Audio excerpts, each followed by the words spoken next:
Hi Filipino learners, my name is JC. Kamusta kayo?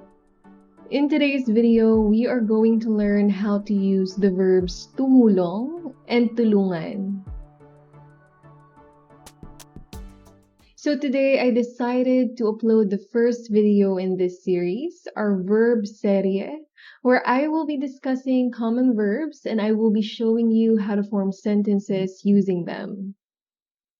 On our first video, we are going to talk about tumulong and tulungan. Tumulong and tulungan came from the same verb root, which is tulong. And these two verbs are in their basic or infinitive form. So in English, the translation of these two is to help.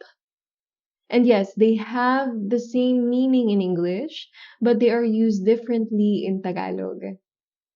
One of the key differences of these two verbs is that tumulong is actor focus, while tulungan is object focus. That means if you are using tumulong, the subject or focus of the Tagalog sentence is the doer of the action, while for tulungan, the subject is the receiver of action. We will elaborate on that later, but first we have here the past, present, and future tenses of tumulong and tulungan. For tumulong, the past tense is also tumulong, present tense is tumutulong, and future tense is tutulong. For tulungan, its past tense is tinulungan, present tense tinutulungan, and future tense tutulungan. If you're not familiar with forming the past, present, and future tenses of Tagalog verbs, you may check my videos about that topic. For UM verbs like tumulong, you can check how to conjugate UM verbs. And for AN verbs like tulungan, you may check how to conjugate AN verbs. I will place both of the links in the description and at the upper right corner of this video. Tumulong is simply to help.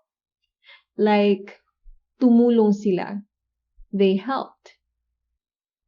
Tumulong ako sa paglilinis. I helped with cleaning. Tumutulong sina Pamela at Brenda sa pagpipintura ng dingding. Pamela and Brenda are helping with painting the walls. Tutulong kami sa pag-aalaga ng mga bata. We will help with taking care of the kids. And as mentioned earlier, tumulong is an actor-focused verb. So in the Tagalog sentences, the subject is the doer of the action.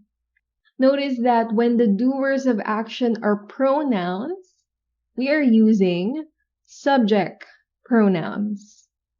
And for the others, where we are not using pronouns for the doers of action, like this example right here, the doers of action are Pamela and Brenda. Now, in the Tagalog sentence, we are using subject markers. Sina, in this case, to indicate that the doers of the action are the subjects. Now, if you're not familiar with subject markers, I have a video discussing them. I will also be placing the link in the description and at the upper right corner of this video. Now, if you are going to use tulungan, tinulungan, tinutulungan, and tutulungan, there must be a person or group of people that is receiving the action in the sentence. You have to state in the sentence who was helped. Halimbawa, sa pangungusap na he or she helped me with cooking, it was stated who received the help, me.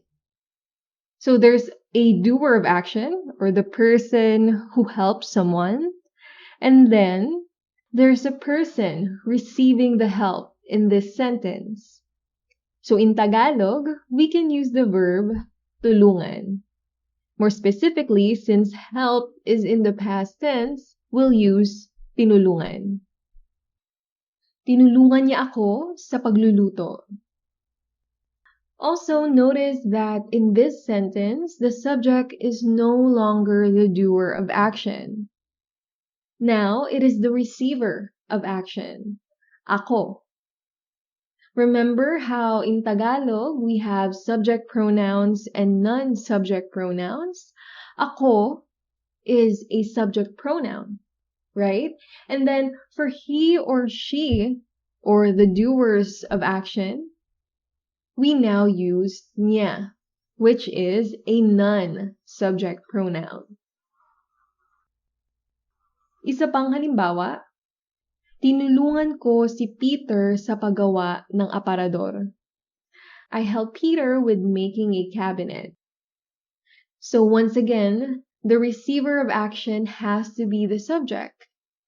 Si Peter is the receiver, so we are using a subject marker si to indicate that it is the subject of the sentence.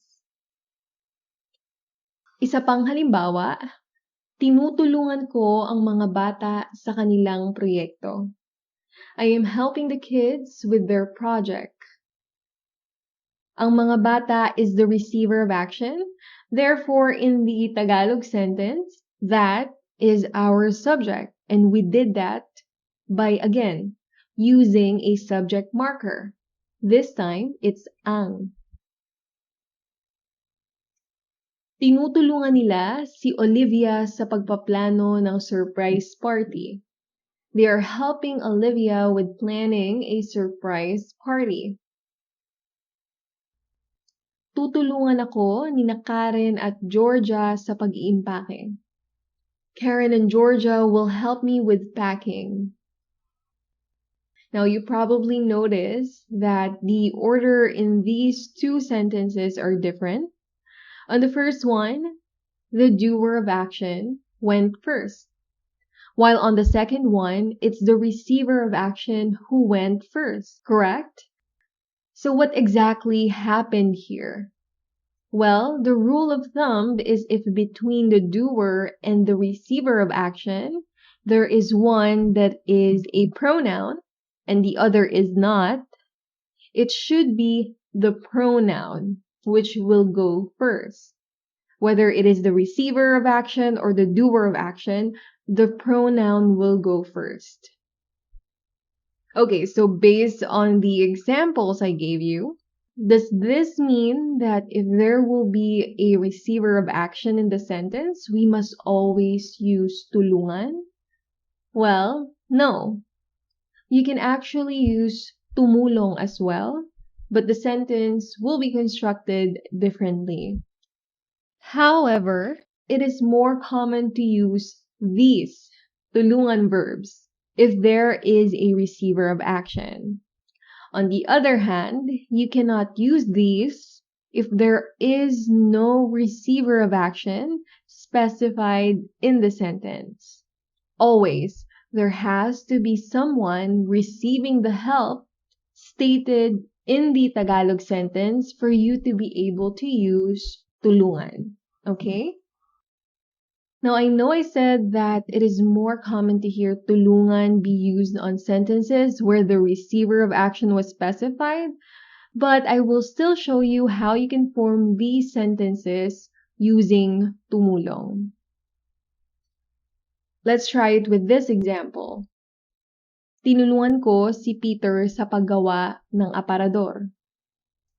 Now, if you're going to use tumulong, you can say, tumulong ako kay Peter sa paggawa ng aparador. So, tumulong is an actor-focused verb, correct? So, this time, the doer of action is the subject of the sentence. Ako. And if you can notice, we use kay instead of si before the receiver of action, before Peter. So, it's going to be kay or kina to replace si or sina. Kay if it's just one person receiving the action, And if there is more than one, like let's say, Peter and Luis, you can use kina.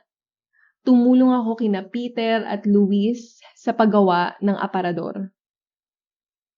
Now, if the receiver is not a name of a person, like this, tinutulungan ko ang mga bata sa kanilang proyekto. We use sa to replace ang. Tumutulong ako sa mga bata sa kanilang proyekto. And again, I am using a subject pronoun for the doer of action since tumulong is actor focus. So the doer of action must be the subject in the sentence. And finally, for those sentences where the receiver of action is a pronoun, like tinulungan niya ako sa pagluluto, if you're going to use tumulong, you have to use these for the receivers of action. So for ako, you replace it with sa akin or sakin. Ikaw or ka, sa iyo or sayo. Siya, you replace it with sa kanya. Tayo o kami, you replace it with satin or samin. Kayo, sa inyo. Sila, sa kanila. So now, you should say, tumulong siya sa akin sa pagluluto. And again, tumulong is an actor-focused verb, so the doer of action, he or she, should now be the subject. So in this case, we use the subject pronoun siya instead of niya. Tumulong siya sa akin sa pagluluto. Well, that is it for this video. If you like this, please give us a thumbs up. And for more videos like this, you may subscribe to this channel. Maraming salamat sa panonood. Sa susunod ulit. Paalam.